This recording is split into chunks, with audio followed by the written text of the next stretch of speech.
le temps révélera pour qui vous êtes réellement, pour qui vous travaillez. Beaucoup viennent dans la maison de Dieu, mais ils ne travaillent pas pour lui, ils travaillent pour le diable.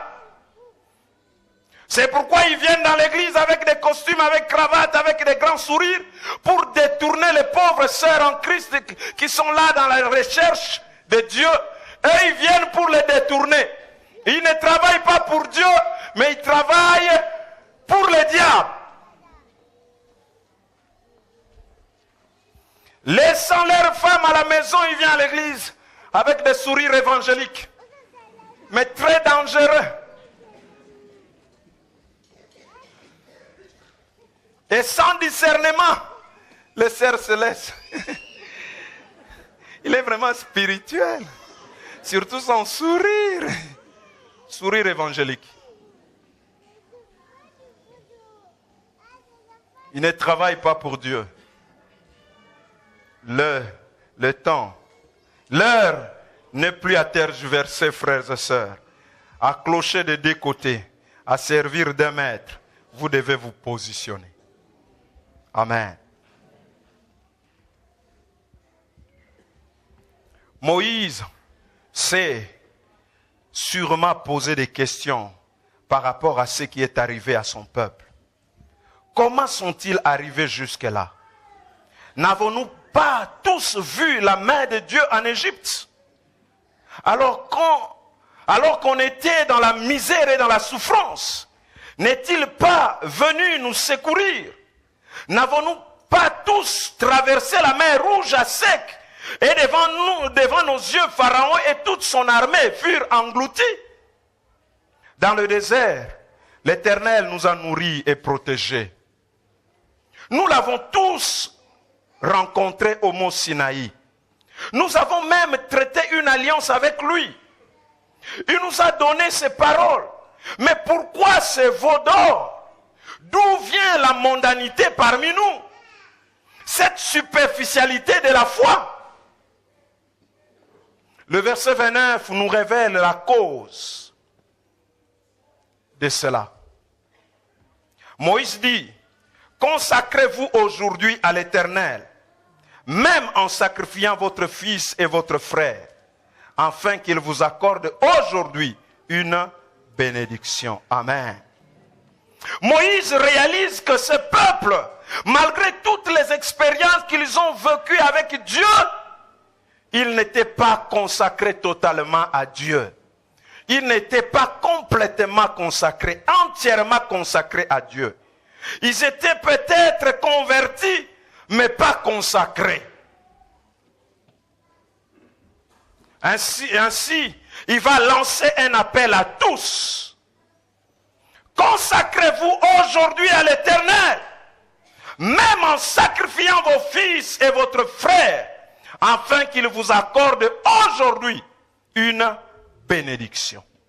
C'est pourquoi, 2012, nous la proclamons, nous la déclarons, année de la consécration à l'Éternel.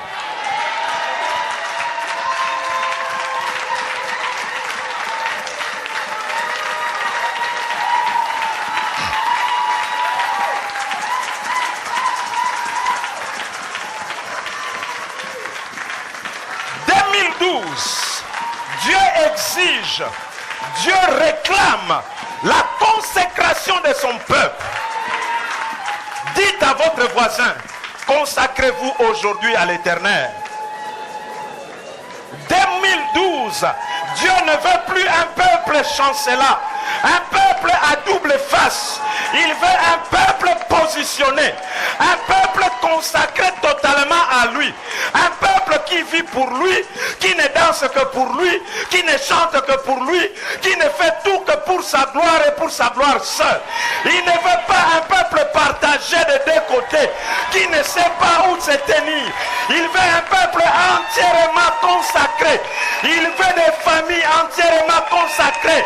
Il veut des jeunes entièrement consacrés. Il veut des maris entièrement consacrés. Consacrés à l'Éternel. Il veut des responsables entièrement consacrés. Pas des responsables d'apparence. Qui font apparence d'être, mais ils ne le sont pas.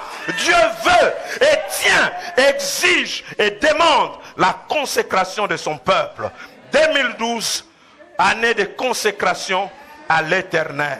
Frères et sœurs, Dieu exige une chose. Il n'y a pas à tergiverser. C'est l'année de la consécration. Car il n'y a pas de bénédiction sans consécration. Votre bénédiction est attachée à votre consécration. Votre bénédiction sera à la mesure de votre consécration. Votre bénédiction sera à la dimension de votre consécration. C'est pourquoi consacrez-vous aujourd'hui à l'Éternel. Vous et tout ce qui est à vous. Vous et toute votre famille. Vous et tous vos enfants. Consacrez-vous à l'Éternel. Livrez-vous à l'Éternel. Laissez-vous entre les mains du Seigneur. C'est consacrer, c'est s'abandonner totalement à la disposition de Dieu. C'est se laisser entièrement au service de l'Éternel. Moi, je ne suis pas, ce n'est pas ma volonté qui compte, mais ta volonté.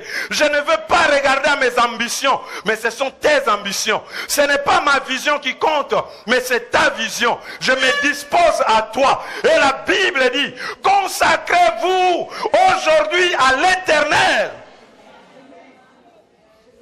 Et la bénédiction ne sera pas demain.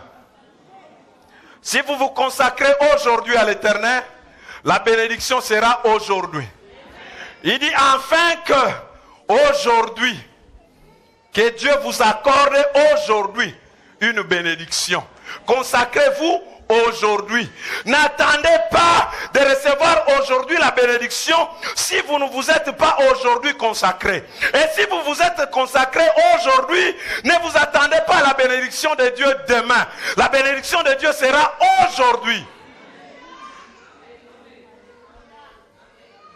C'est aujourd'hui. La consécration est pour aujourd'hui. Et cela nous concerne tous. C'est aujourd'hui que nous devons prendre la décision désormais de nous consacrer totalement à l'Éternel. Arrêtons avec des vies chrétiennes superficielles, artificielles, légères. La consécration n'est pas réservée à une certaine catégorie de personnes, pasteurs, responsables, ou seulement quelques fidèles. Ce n'est pas l'affaire de pasteur, c'est les fidèles qui doivent se consacrer. Non Seigneur, garde-moi, je ne veux pas être un poteau indicateur, le ciel c'est là-bas. Vous allez, moi je reste. Non, je veux y aller. Et s'il faut être à la tête.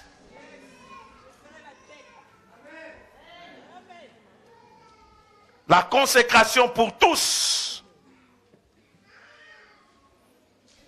Non pas pour les nouveaux croyants, parce que nous qui sommes là depuis longtemps, on est déjà habitués avec ces choses. Laissez-eux, ils viennent à peine d'arriver, laissez-le. Ils gênent, laissez-les gêner. Nous on a fait ça. Ah non, la consécration pour tous.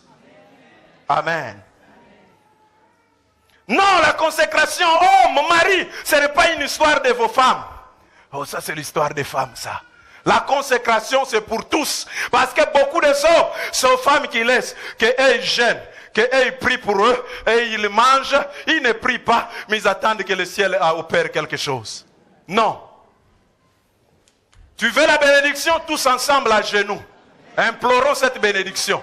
Pas question de dire, chérie, vraiment ça ne marche pas. Tu peux même pas demander à Dieu pour... Non, demandons à Dieu. La consécration pour tous. C'est l'affaire de toute la famille. C'est l'affaire du couple. C'est l'affaire de toute l'église. C'est l'affaire des jeunes et des vieux. C'est l'affaire des hommes et des femmes. Je disais consécration pour tous.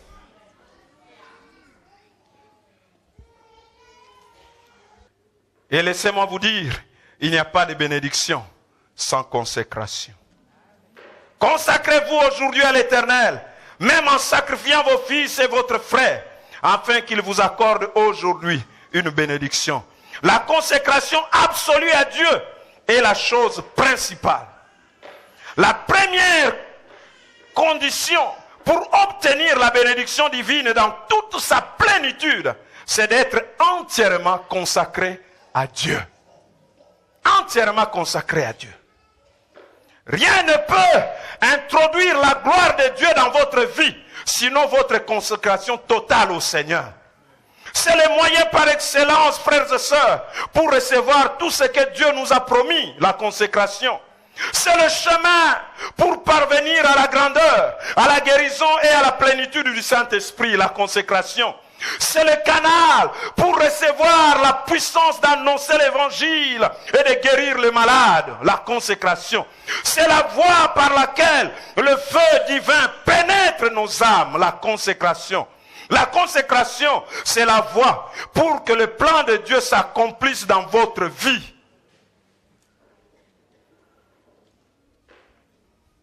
Laissez-moi nous dire, la consécration attire la présence de Dieu. C'est à l'heure de la consécration du temple de Salomon que la Bible dit la présence de Dieu remplit le temple. C'est à l'heure de la consécration. Nous sommes le temple du Saint-Esprit. Dieu ne pourra se manifester en nous et par nous sans cette consécration absolue à Dieu. Laissez-moi vous dire, comme pour terminer ce soir, il existe un fait fondamental qui constitue la clé des offrandes à l'Éternel. Tout ce qui est offert et consacré à l'Éternel devient aussitôt quelque chose sanctifié, de mise à part pour lui. Cela ne fait plus partie des choses ordinaires.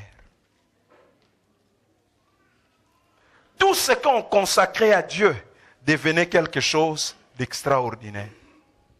Ce n'était plus dans la lignée des choses ordinaires. Parce que c'était mis à part pour Dieu. Il était même interdit de les toucher. Et même de les vendre et de l'acheter. Parce que vous êtes consacrés à Dieu. Alléluia.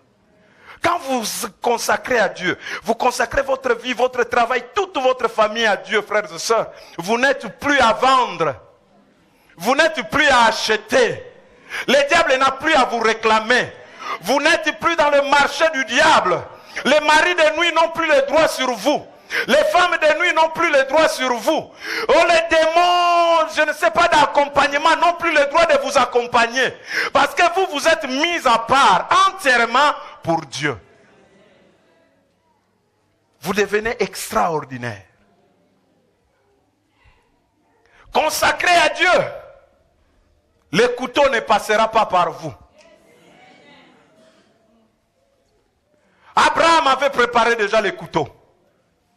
Mais une fois il a mis Isaac à l'autel, les couteaux ne pouvaient plus servir à quelque chose. Parce que Isaac était devenu extraordinaire. Il était devenu un consacré. Une fois posé sur l'autel de la consécration, Abraham essayait quand même avec toutes ses forces de mettre le couteau. Dieu lui dit stop! Le couteau ne passera pas. Est-ce que tu peux dire à ton voisin, le couteau ne passera pas? Sur l'autel de la consécration, le couteau ne passera pas dans ta famille. Tes finances sur l'autel de la consécration, le couteau de la faillite, de la pauvreté ne passera pas. Ta vie sur l'autel de la consécration, le couteau de la malédiction ne t'atteindra pas. Il viendra avec la force. Hey! Stop! Il est consacré. N'avez-vous jamais lu, là où il est écrit, ne touchez pas à mes oins. Les oins de Dieu, ce n'est pas les pasteurs. C'est les hommes et les femmes consacrés. Les jeunes consacrés. Le vieux consacré. Les femmes consacrées. Les enfants consacrés sont des oins de l'Éternel. Et Dieu l'a dit, il a déclaré à qui veut l'entendre. Ne touchez pas à mes oins. Si vous ne pouvez pas toucher aux oins de Dieu, vous ne pouvez ni toucher à sa famille parce qu'elle est consacrée. Vous ne pouvez pas toucher à son travail parce que c'est consacré. Vous ne pouvez pas toucher à ses finances parce que c'est consacré. Vous ne pouvez rien toucher. Je suis venu dire à quelqu'un ce soir, consacrez-vous à l'Éternel aujourd'hui. Afin que Dieu vous accorde aujourd'hui sa bénédiction. Alléluia. Lèvons-nous, frères et sœurs.